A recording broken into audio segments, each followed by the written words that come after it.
friends, and What is Go ahead. that? I can hear you. good afternoon, friends and newcomers to our Friday special conversations with special people. I'm so happy to introduce our very special guest today, Holly Painter. Holly teaches English at the University of Vermont. She's also the author of the poetry collections, Excerpts from a Natural History, and My Pet Sounds Off, translating the Beach Boys. Her next poetry book, At Last We Listen Closely, Cryptic Crossword Poems, will be published in this year, 2021. Holly is currently working on an interview and photography project about obsolete jobs. And Holly means so much more to me than that, because my granddaughter, Sarah, my wonderful, brilliant Sarah, she said she goes to the University of Vermont and she's in biotech. She's now an intern looking for, in a company called Cellularity, looking for cures for cancer. But in any case, when she said to me, Nanny, I had such a wonderful professor. I love her. I said, oh, she's perfect for my Fridays. If only we, now you don't have to come down to visit us. You could just do it on Zoom. And Holly was kind enough right away to say yes. And like I say, I'm so thrilled to have you here. And the topic that you're speaking on, the Obsolete Jobs Project, it's very important because of all the people and jobs that have been lost, not only because of the pandemic, but because of the computer probably. But I want to hear more. I'm fascinated with it. And so now, please, I just want to, it gives me great pleasure to introduce a very special guest, Holly Painter. Yeah, the floor is yours, Holly. Hey, thank you, Phyllis. That was a very kind introduction. Could I ask you all to mute yourselves if you can? I'm going to mute everyone and then you can unmute yourself, Holly. Okay.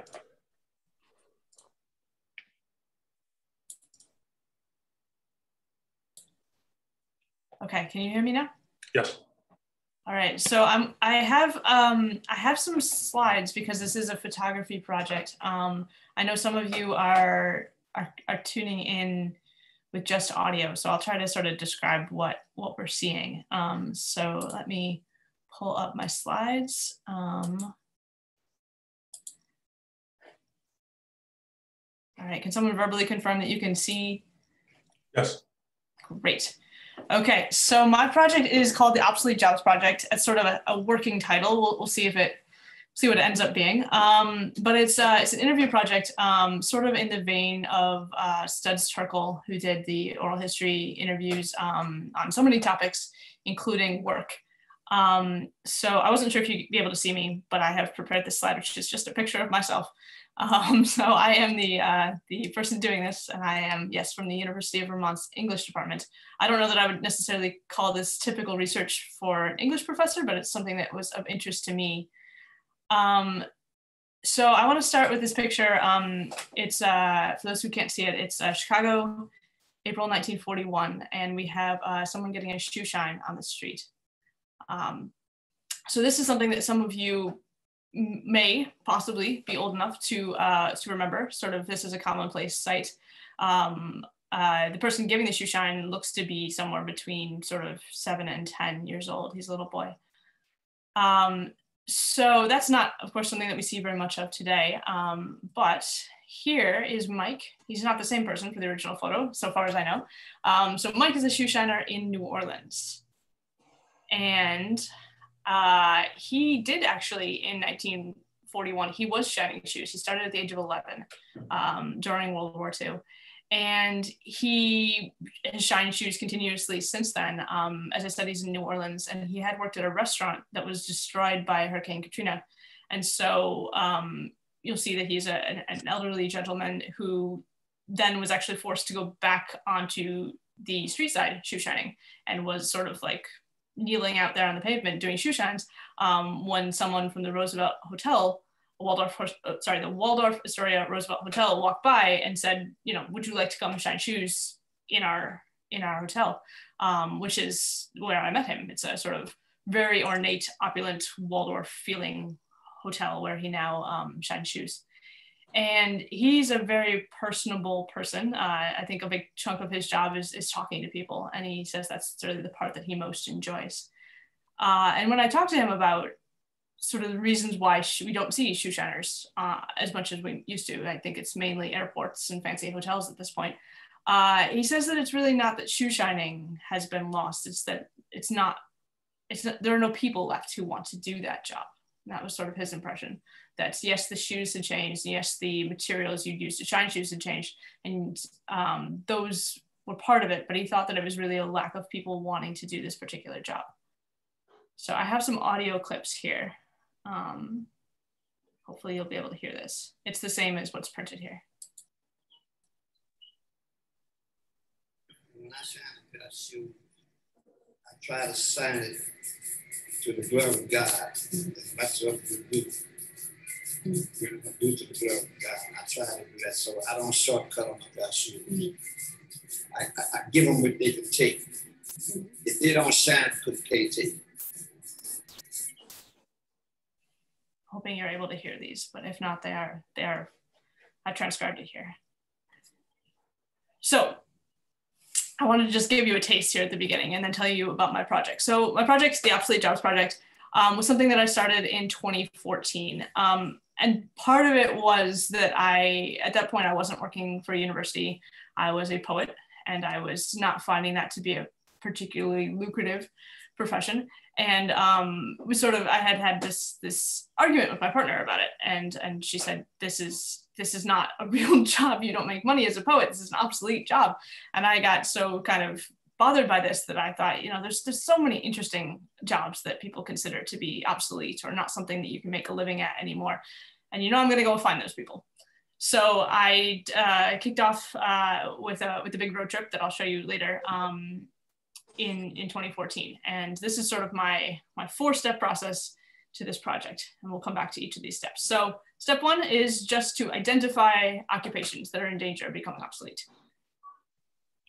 And so I want to start by sort of defining what I mean by obsolete. And this is a little bit, there's some wiggle room here based on, well, I'd like to interview a violin maker. So we'll define it, however I like for that purpose. But I want jobs that were once held by a lot of Americans and are now done by relatively few Americans. They don't have to be literally obsolete, or else I can't find someone to interview, but just something that we don't see very much of anymore and something that continues to be on the decline. But there are a couple of caveats. One is that there's really a lot of differences in time scales. You can think about a blacksmith, which has thousands of years for its sort of time scale, versus something like someone who works at a video store, where that's about 30 years from the getting started and then a peak, and now we don't really have video stores anymore. Another sort of caveat is that obsolescence here in the US doesn't necessarily imply that no one is doing this job anywhere. In addition to technology, which Phyllis mentioned, there's also kind of outsourcing and trade that's made a difference as well. So there's a lot of jobs that used to be in the US and are no longer here. And then I also found that a lot of people who were individually pretty secure in their jobs, even if the profession as a whole was sort of on the decline. So having an endangered occupation doesn't necessarily translate to an endangered individual job, if that makes sense. So I had some ideas off the top of my head of things that might make for good jobs, but I also wanted to find some data on this. So I mainly relied on data from the Department of Labor's Bureau of Labor Statistics, which has a lot of information on historical trends and also projections going forward for a lot of different jobs. So just as an example, here's the kind of, just an example of one of the charts they have. And I chose dentists. I don't personally see dentists as being an obsolete job. It's just a job we're all familiar with. I personally am not letting robots near my teeth anytime soon. But you can see here that they have, this is the projections from 2012 to 2022. And so that's something where they expect that there will be a need for more dentists going forward. Okay, so dentists are not an obsolete job. So what jobs are going obsolete. Here is a list of some of them that I compiled from these sources. The ones that are in yellow are the ones where I have had the chance to interview that person or a person in that job. So I'll give you a minute to look at these for those who can.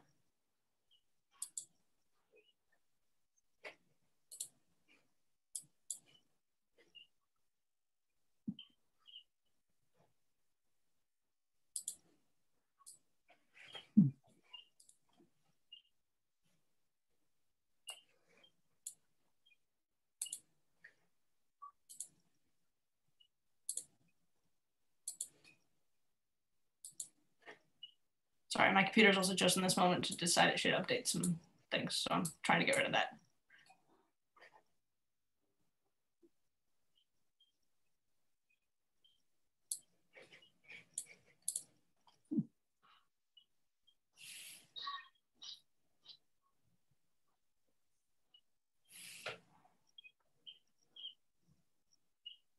All right.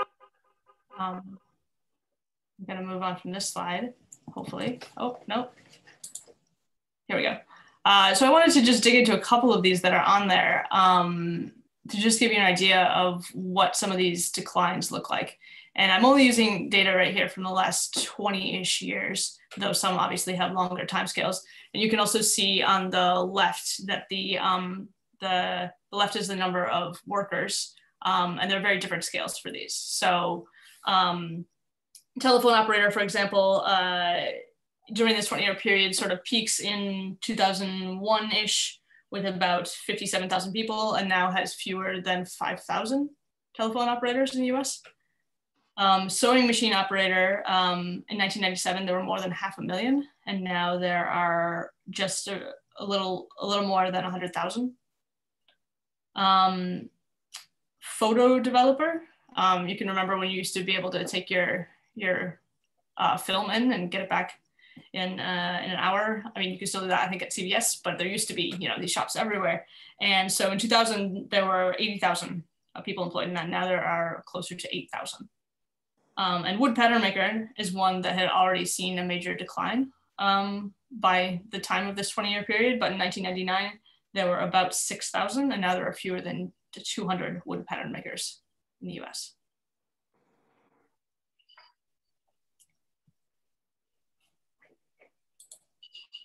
Okay, so I touched on this earlier, why do jobs become obsolete? And there's a lot of different factors, and they often it's more than one.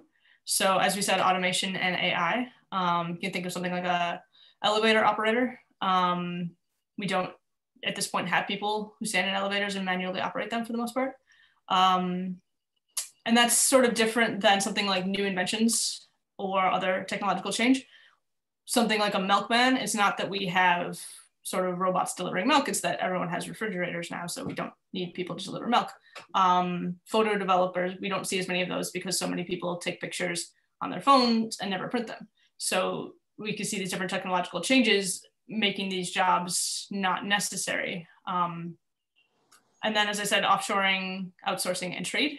There's a lot of jobs that it's a lot less expensive to have them done overseas.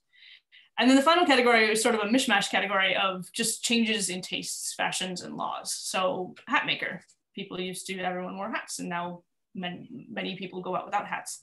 Whaling is not legal anymore for all but a few Native American groups. So, I interviewed, for example, a tobacconist, and he said that it's really the law rather than people's demand for tobacco that's had such an impact on his business. So all of these kind of intertwine in different ways. Okay, so the next step was to find individual people, and I wanted to find people who are currently in these jobs as opposed to people who had retired from or already lost these jobs. And I used LinkedIn and Facebook, social media. And I got a lot of personal referrals from friends who, oh, my uncle does this, or my, so-and-so does this. And then I also did a lot of kind of walking up to people that I found in a hotel or a shop, and just asked if they'd be willing to be interviewed. I tried to look for lots of different kinds of people that would represent a real cross section of the US. I think that the idea of obsolescence or job loss often is concentrated in white male factory workers in terms of our like public impression of what that means. And so I was interested to see if that was really what I found. And I did try to look for, you'll see that I regionally tried to look for different places and different types of jobs. And then finally, I was also always being mindful that this is people's place of work. And I wanted to make sure that they didn't feel that they were endangering their jobs in any way by talking to me. So I was very careful about that. So having contacted people, it was time to meet them. And so my first foray out into this was in the fall of 2014. And you will see, oh, well, that was my car that I was using for this journey a moment ago. And you can see there's a map here that shows the road trip that I took. It was about a month, and I interviewed 43 people in 30 days and drove 4,500 miles. Visited 21 states and changed my oil twice, paid a lot of tolls, but did not get any traffic tickets. So this was my initial trip. And this is to date, I have interviewed 53 people across 7 years. I put a star next to 7 because the last 2 years have sort of been a wash in terms of interviewing people, because I did make it a point that I wanted to interview people in person so that I could photograph them at work if possible, rather than sort of over Zoom where, you know, we've seen the obvious limitations of that. So this is what I've done so far. I am up here in Vermont, so I added a few more in Vermont, New Hampshire, and Maine, and then did a little bit more in the Midwest, went to Ohio, Michigan, and Wisconsin. All right, so I want to introduce you to some of the people that I met. This is Jonathan. He is a milkman in Asheville, North Carolina. The Bureau of Labor Statistics does not keep any specific stats on milkmen. They have sort of food delivery workers in a general sense, but they don't track milkmen. And I was interested in the fact that I thought that I would find a lot of people who'd been in these careers for a very long time and were sort of still hanging on. But Jonathan had just launched this milk delivery business about a year before. He had been a motivational speaker and a writer, but he was really burned out on that, and he wanted to be able to do something that was physical, outdoors, that would sort of make him feel connected to the work that he was doing. And he thinks that milk delivery can be part of a sort of larger movement toward us being really conscious of where our food comes from and wanting to have that connection to farmers and not sort of just off the shelf at the supermarket. He told me that he's a Zen master, and he thinks that that's a very good preparation for being a milkman, where he spends a lot of time alone in his truck and he's trying to stay in the moment. But he said he also enjoys the relationships that he strikes up with his customers. So I have a quote from him. I hope you can hear. I wanted to do something that they can understand the value, and that they can understand that to make a living, it's not just for comfort, it should make you more human and more fully alive. It's not just to put money in the bank, store up money. It works for more than that.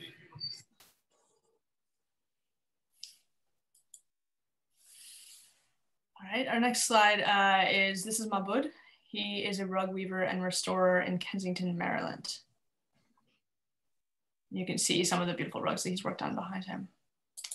And he's a 4th generation weaver. He is from Iran and had trained in his father's shop. He said that one of the big differences between the US and Iran in terms of rugs is that there people are more likely to just get rid of rugs when they have a problem and get a new one. There's so many rugs and people are always making them, whereas here people really want them to be restored and kept up. And so a big part of his business is restoring rugs that people bring in that have had tears or stains. And he just takes enormous pride in this and replicates it down to he uses exactly the same materials. He says, you know, it depends on what time of year you shear a sheep. So you want to find out, was this a spring sheared sheep? And then you want to find a wool from a spring sheared sheep. And then he uses the same dyes and dyes it to precisely the same color. And then he hand weaves it back in. And he showed me areas that he'd repaired. And obviously I am not an expert, but to me, there was absolutely no difference. He had made an identical match to the way that it was originally. And he compared this to what he says that he's been seeing when people bring in is people who just slap a patch on it and kind of call it a day and say it's fixed. And he was frustrated that that's kind of what people think of when they think of repairing rugs, and that's not what he wants to do. And he also weaves new rugs as well. And so this, for the Bureau of Labor Statistics, this would be listed under fabric and textile menders, excluding clothes. And in 1999, there were about 3,000, and now it's no longer listed. It fell to 400 in 2018, which is the last time I listed it. So there's fewer than 400 people left in the US doing things like this. Right. A quote from him. I love my job, and that's art.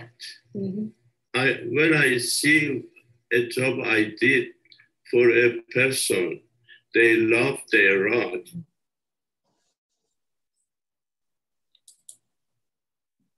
All right, next up we have Lily, who's a clockmaker in Philadelphia. This was another example of someone who, again, I had been expecting to find a lot of older people, but Lily was just starting out. So clockmaking is something that kind of experienced a large downturn probably 100 years ago. So in the last 20 years, it's gone from about 4,000 in the US to around 2,500 people who either make or repair clocks or watches. So Lily went to art school and studied as a painter originally, but she went on a trip to Europe in college and observed some of the really intricate clocks there and was really inspired and decided to take up clockmaking. So she went to a school of horology, which is now been closed in Western Pennsylvania, and learned about how to make clocks. And so she specializes in the restoration and conservation of historical clocks, particularly. She's worked on some of the kinds of really big clocks that people would show in the World's Fair in the early 20th century and late 19th century. They have the sort of like little automata that come out and ring bells and things like that. So she knows how to repair both the clockwork related to the time and then also the little figurines and stuff. But she also does smaller, pocket watches and that kind of thing.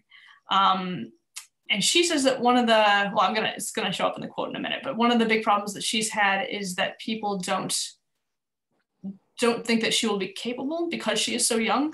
And this sort of idea of what a clockmaker is sort of an older man. And she's found that people don't necessarily think that she's a real clockmaker. So here's her quote. I know we need to target old people. But like old people, like I think there's a little hesitance because I think I have this thing that old people don't really trust me because I'm a young girl. Mm-hmm. So shortly after I interviewed her, Lily did get the contract to restore a series of historical clocks for the city of Philadelphia. So that's what she's been doing for the last 4 or 5 years. All right, this is Mario. And this is, I think, Phyllis, am I correct that the New Jersey does still have the full service gas pumping?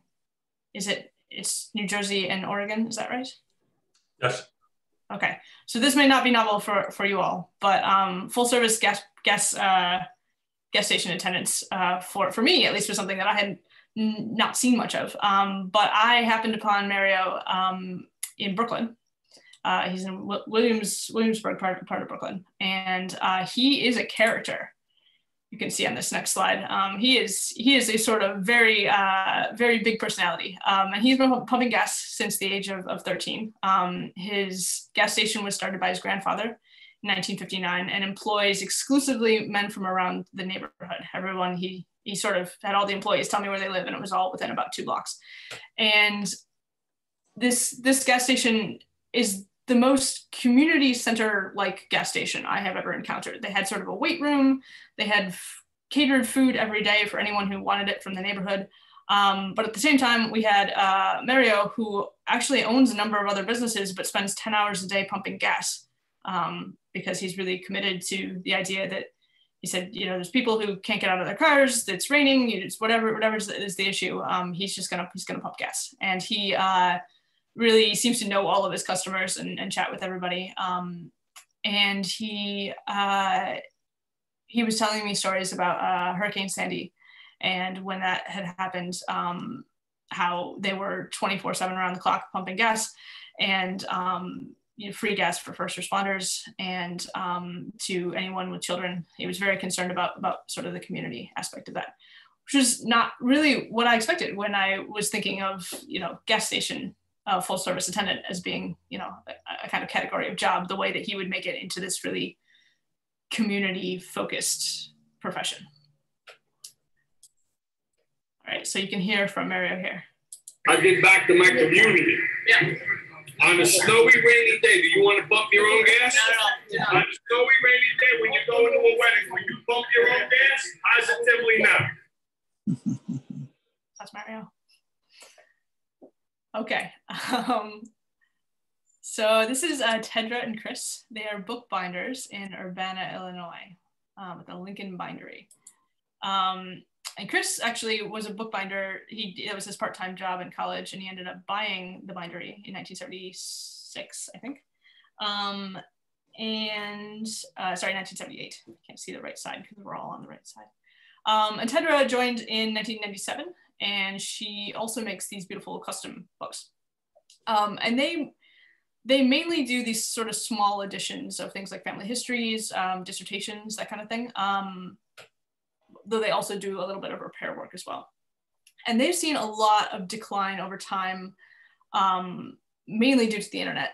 They said at first the ability to self-publish was fantastic. People would bring, you know, once word processors came on the scene, people would bring in all kinds of things that they wanted to get bound. But then once people became a lot more comfortable with making their own websites or sending out emails, there was less need for even like people's dissertations. The university stopped requiring them to turn in a print copy. They had done a lot of textbooks for high schools. They'd done repair work and rebinding for that. And high schools stopped having those be physical objects. They moved to online versions. So they've seen a lot of decline in that area. But what was interesting to me was that wasn't going to be the nail in the coffin for them. What they said was going to be the problem was that their machines were becoming, they had no one left who could repair their machines. They had sort of like an oversewer that they would use to sew the binding. And when it would break, they would call the manufacturer, and the manufacturer said, you know, that model, that entire, you know, using string rather than glue has been defunct for 30 years. We can't send someone to fix that. And so they're sort of like fixing things on their own and cobbling things together. And even the pieces that they need in order to do binding, it's becoming harder to get those supplies. So as everything sort of turns from books toward digital, these smaller binderies are finding it hard to get what they need. But I would say that these two, Chris and Tedra, had the loveliest working relationship. I loved hearing them. I interviewed them for about 2 hours because they kept chatting and completing each other's sentences and just having a great time together. So I have a quote from them that's kind of about that, from Chris. I really think it is possible for, in that sense, for the whole to be greater than the sum of its parts. Mm-hmm. I think Tedra and I together, she makes some great books and I make some great books, and together we've done some things that neither one of us maybe would have done individually. Mm-hmm. And that's my favorite thing. All right, the last one I'm going to share with you is Mike, who is a coal miner in Henderson, Kentucky. And so I forgot to tell you the stats on the bookbinders, which were not good. In 1999, there were 115,000 bindery workers, and now we're at around 40,000 bindery workers of any kind. But for miners, I actually want to take a wider scale because it's been fairly steady over the last 20 years. There's been some decline, but nothing like the decline over the last 100 years. So in 2020, there are approximately 50,000 miners in the US, which does sound like a fair number of people. That is enough to fill up Yankee Stadium. If you put all the miners in Yankee Stadium, you've got all the miners. But in 1923, there were 863,000 miners in the US, which is, you could fill up MetLife Stadium 10 and a half times.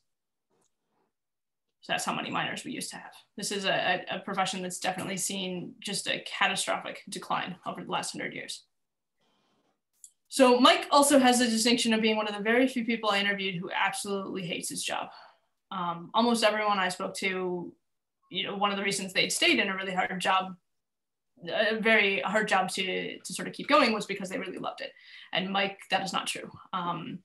He had previously been a bluegrass musician, but once he started having a family, he needed someplace, a job where he could stay in one place and not be touring all the time, and also a job that would provide more steady income to his family. And he hadn't finished high school. And so he said, the thing to do in Kentucky is you become a coal miner. But he misses being a musician. He hates being underground all day. He says it's extremely dangerous work. And he was someone who said, it's good that this will be replaced by machines. It's good that people won't be doing this for very much longer because this is so dangerous. So he drives a shuttle car in the mine, and he described to me the sort of the noise and the claustrophobia and the darkness. But he says that he does really enjoy his team. He enjoys the guys that he works with, and that the pay is very good. All right, so last one from Mike. Some guys, they work all their life to retire, and go travel and all this stuff. But they're all, they're down in their back and this and that, so they can't really. Well, I took my retirement first. I ate my dessert first. One sort of follow-up note on Mike is that when COVID sort of shut down his mine and he couldn't be working there anymore, he has gone back to his bluegrass music and has been doing kind of connecting digitally with the people who've been in his original bluegrass band, and they're making music, and they released a single a couple of months back, which he sent me. So it was about coal mining. Okay, so what have we learned? I have learned how to do a lot of really dangerous things. For those who can't see, there's a picture of me. There's a blacksmith who allowed me to do some blacksmithing. One of the great things about this project was that I went to different people's workplaces, and a lot of them let me try it, which is just fabulous. So I got to try all kinds of different things. So, but aside from that, as I said, I started off with a kind of preconceived notion of what it would look like to be a person in an obsolete job. And I thought of it as being, the way that I think is depicted often, working class white men. And I found that there's a much more diverse reality to the different kinds of jobs that sort of, you saw that big long list of the different jobs, the different causes and the different people who were doing those jobs. As I said, most people were really happy in their jobs. They made it work because it was something they really liked.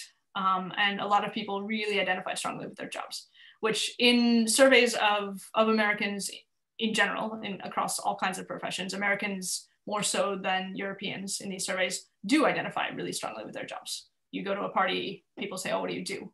Not, where are you going on vacation this summer or whatever. It's sort of, this is who I am. And we identify strongly with our jobs as a group. So other things that we have learned, all of these different factors that I talked about, automation, technology, trade, and people's sort of changes in their tastes, they interact in really different kinds of ways and push jobs into obsolescence. I started doing these interviews in 2014, and so a lot of people were still feeling the effects of the recession, and the recession had a big effect on some of these jobs. For some of them, the numbers had already been kind of really declining over many years. And there are some jobs where COVID was sort of the last straw. I interviewed a video store clerk in 2014, and he worked for Family Video, which continued to have right up until the pandemic. They had about 300 stores across the US, and they just now in January, they closed their final store and said, we're done. So I think in a lot of ways, the switch to technology that we've experienced over the last year, you know, which you have all experienced as well, for some jobs, that's going to be the end of them.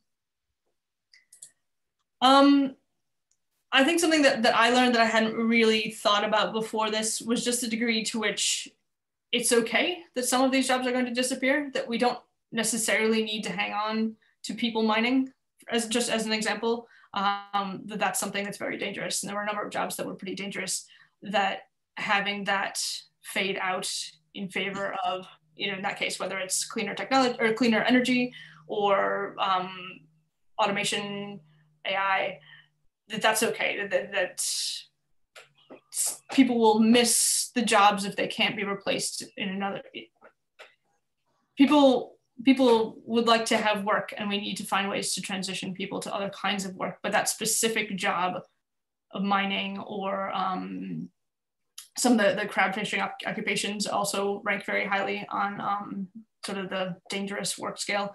For some of those, it would be okay if those disappeared as human done jobs. But a lot of people, most people that I talked to, really felt that by losing the jobs on this list, that we are losing a connection to the past. Particularly a lot of people in skilled trades talked about that there was a richness to our history that should include the skilled trades going forward. And a lot of people were worried about their individual jobs, that the overall trend of their occupation was coming for their job specifically. A lot of people who are self-employed particularly, had just been really innovative in finding ways to stay relevant. I interviewed a glassblower, and he said, you know, I don't really care what it is that I make. I will make pumpkins for months before Halloween. I will make nothing but Christmas ornaments if that's what people want. What I want is to be blowing glass. It doesn't really matter what I make. I'll make whatever people want. I talked to the wood pattern makers. You saw that was the one where there was only a few hundred left. And they said, oh, well, some of our machines can be used to make signs. So we'll make signs as well. Just finding different ways to use what they have to just keep hanging on for a while. And sort of a meta question for this project is, why do stories matter? We have statistics, as I showed you. You know, we've got the Bureau of Labor Statistics is collecting all kinds of data on this. But I think that it's important to get people's individual stories. It gives context to the jobs reports. It gives context to the unemployment statistics. Yes, it is a labor and time intensive way to get that information, but I think that's important. I like letting people tell their own stories, you know, not just be numbers. I found that people really liked telling their stories. It was a way for them to get to think back on their careers, particularly people who'd been in their careers for a while, and sort of make a narrative for themselves as well. A lot of people emailed me afterwards to just talk about, oh, you know, after talking with you, I talked with my daughter about this, and it was really good to tell her about this, or I hadn't really put together this thing I did this time really affected this. And so I think it was meaning-making exercise for the people involved. And then for the people who will, you know, people like yourselves or people who might read the book that I'm going to write, just to sort of see what we're losing, what's disappearing. And for young people who are thinking about, you know, what comes next for them, obviously I teach university students, and a lot of them are laser focused on what's employable, you know, what major should I do that'll get me, you know, a job right out of college because I've got the student loans and, you know, all these different things. I teach a class that focuses on some of these topics, and my students have said that it actually opens their minds to different kinds of careers, that to see the wandering paths that people have taken and how much they're on the whole usually happy with where they've ended up. And it sort of takes the stress off a little bit for them in terms of finding that perfect thing right out the gate, and thinking about just different kinds of options, and how that can be rewarding, even if it might entail more of a risk. So the last step 4, is write a book. And I have been working on that for many years, and I continue to work on that. I have some more interviews I'd like to do. I was supposed to go out west last summer, and we'll see if maybe the next year I can do that. And hopefully someday it will be published. So that is what I have for you for my slides, and I'm happy to take questions. I'd like to say something first. Holly, you were fascinating. The people that, what a fabulous thing that you did, interviewing people from all different walks of life in different states and different economic situations. I can't wait to read the book. Well, in the meantime, I did include my website here. I have a lot of more photos on the website if anyone's interested. So it's obsoleteontheroad.wordpress.com. You can also find it, Phyllis, you can actually send this stuff on too if you'd like. And I love the fact when you had the people speak, you could see that they loved their job. They were not doing it for money. Most of them, it was a sense of pride and love of what they were doing. Yeah, I love talking with people about their work. I think that's what was so amazing, you know. And I love the one who said, I liked having the dessert first. Yeah, I'm glad he's gone back to music a little bit as well, because I know that he was feeling very stifled in not being able to even have time to do that. I'm gonna stop the slides now. And there we go. So I'm happy to answer any questions that people might have. Yeah, I have one. In the original, the first list that you had of the jobs that are going away or soon will be, one was the mail carrier. So I don't know if you explain, how will that happen? I see the guy every day. Yeah, so I have in the book that I'm writing, I have a section I'm calling Obsolete Jobs of the Future. And that's jobs that are still fine for now. The US Postal Service employs a pretty steady amount between 300,000 and 350,000 mail carriers, and they have done for 20 years. So that hasn't actually, we haven't seen it yet. But I did interview a mail carrier and sort of talked to him about what he thought, and he said, oh yeah, the writing's on the wall there. And so also, you know, in that same part of the book, I have cashiers, which is also one of something that like there's still 150,000 cashiers employed in the US. It's a big chunk of our employment, but you can imagine where that's going. I do self-checkout. Yeah, I mean everybody does now. Yeah.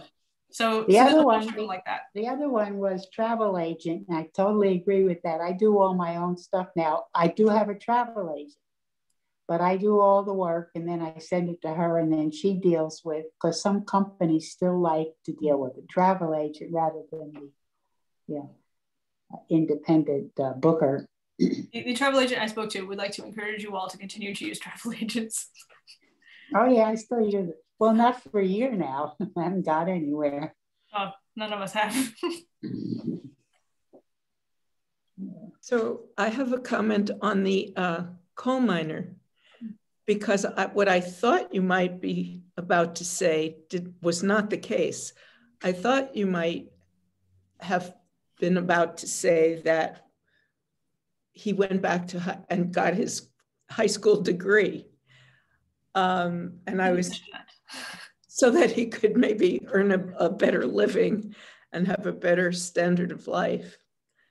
And I wonder how much that element of people who were serving in these various occupations, you know, especially a long time ago, had to drop out of school to maybe help support the family or something like that. But I think education plays a role sometimes in some of these professions. Yes, absolutely. He has not mentioned going back and getting his high school diploma. Maybe that was on his list as well. Of all the people I interviewed, he was the only person who specifically mentioned not finishing high school. There may have been others. But yeah, certainly he saw that as limiting the number of things that he could do. And he also felt that because his kids were settled where they were, he didn't want to leave the area. And I know with mining, that's one of the big problems, is that it's so regionally specific and entire towns are really focused on that as an industry. And so he said, there's really nothing else that I can do here. And certainly not for the pay, because mining is actually a very good paying occupation, particularly if you don't have a high school diploma. Another thought that occurred to me is that we may be on the brink of just a whole new generation of specialists dealing with climate change repair, or, you know, it's just a whole new world that we're in the infancy of, but there's so many possibilities out there for a whole new generation of specialists in various ways. I know the hope is that things like some of the infrastructure elements, some of the climate change elements of the infrastructure proposals that are in Congress right now, those will contain a lot of jobs for solar panels and wind farms and all of those sorts of things that could potentially be done by people who may not have as much education, who might otherwise have been doing things like mining. I do actually, a moment ago I said that I hadn't interviewed anyone else. I did have a lobsterman who also had not finished high school, and he stressed in his interview that he wished he had, because he didn't want to be a lobsterman anymore. So.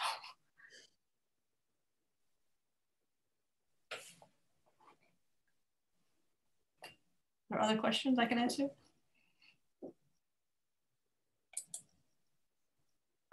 Shirley Gordon here on the phone. I have noticed that the COVID era has now given young people a whole different view of their occupations and how many of them are looking for being in a different place and more handwork or more individual production. I don't know if you've noticed that. Well, as I said, I haven't actually had a chance to interview anybody since the beginning of COVID, unfortunately. But anecdotally, I would certainly say that seems to be true. I am hopeful that the positive side of COVID will be that we have established that people can work from a different place than their employer is located. And that might allow people like Mike, the coal miner who's stuck in Henderson, Kentucky, to do something that doesn't actually require him to be somewhere else. The people in his town who are doing mining because there's nothing else, that they could do, you know, something that is located somewhere else and do it virtually if they have the education skills to do that. I agree. I think that's a wonderful possibility.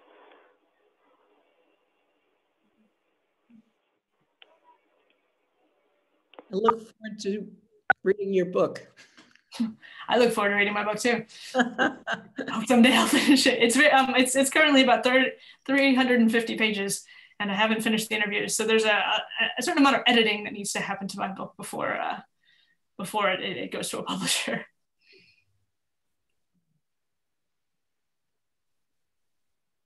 What would you say was the biggest change? Technology, the computer, that has made some jobs obsolete? Of the jobs that I've looked at, I expected there to be a greater component of it that would be trade and offshoring and outsourcing. And I think, so as I said, I teach a class about this, and there's sort of this gets politicized as, oh, these jobs are disappearing because they're going overseas. These jobs are disappearing because immigrants are taking our jobs. This rhetoric gets very heated very quickly. But certainly what I found was that was very much secondary to technological changes. That yes, we do export some things overseas in large part because of the technology that allows us to do that. But more often it seemed to be the technology itself that was either workers being replaced by AI or automation, or that we had these technological changes that made it so we just didn't need the thing they were making, or we didn't need the thing they were doing at all. So I would definitely say that it was technology more than anything else. You are so fascinating, and your topic is so fascinating. And I was just wondering, when you started this, was there a reason did you know someone whose job became obsolete and you all of a sudden said, hey, this is something changed or different in your life?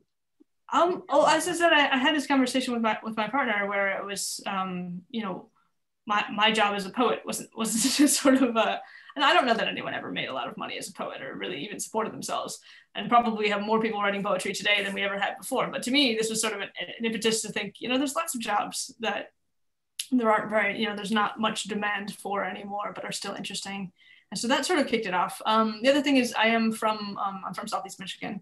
And so the impacts of automation and trade and outsourcing have been pretty salient throughout my childhood, just watching the city of Detroit and what's happened. So I think it's maybe been on my mind all this time. I'm not sure. I'm not sure exactly what prompted this, but great teacher, and you inspired your students, and you inspired us. It was really interesting. I mean, it makes me want to think about these jobs that I love. The man who gives gas, who does the gas station, what he said, how important it is. You don't want to do it when you're on your way to a wedding or a prom. I mean, the rationalization is fabulous. In other words, his job in his mind is very important. Mm-hmm. And yeah, I tried to ask people in pride and love. That's in New Jersey, we don't pump our own gas. I would say to you this must seem very, very normal, but to everyone else, it's sort of a novelty. No. Yes, it made things, you look differently at how people are. I could just tell you one funny story. When I first got married, I wanted to earn extra money, and I sold a milkman. I would call up people and say, "How would you like to have your milk delivered?" Do you want to?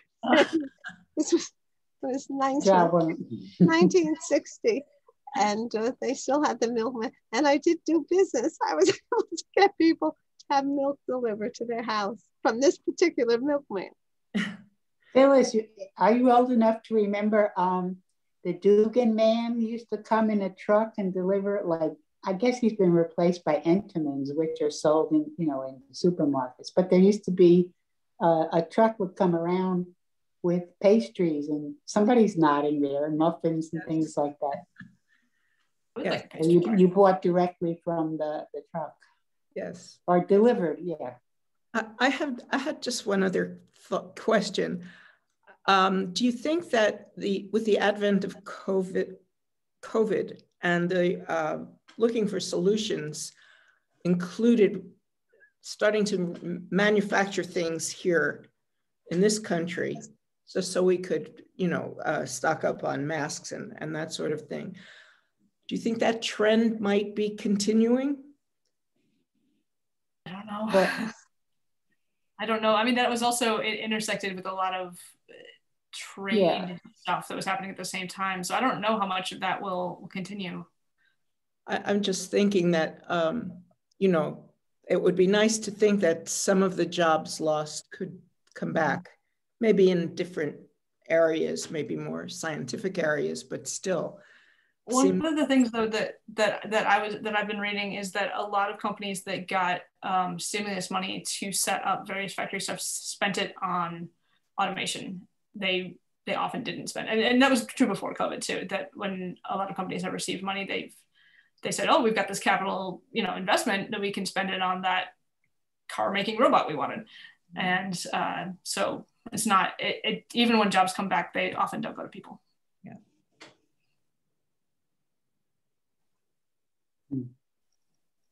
Well, if there's no other questions, we want to thank you so much for donating your time and talent to us. It was a pleasure. I wish I could meet you in person, maybe next year. Maybe next year I'll come down and read you some poetry. I'll do one of these and I'll do it in person. Okay. Thank you so much. Yeah, thank you. Everyone be safe, be healthy and happy. And we really appreciate what you have done for us today. You have enlightened. And thanks, Phyllis and Michael. Thank you, Phyllis. Yes.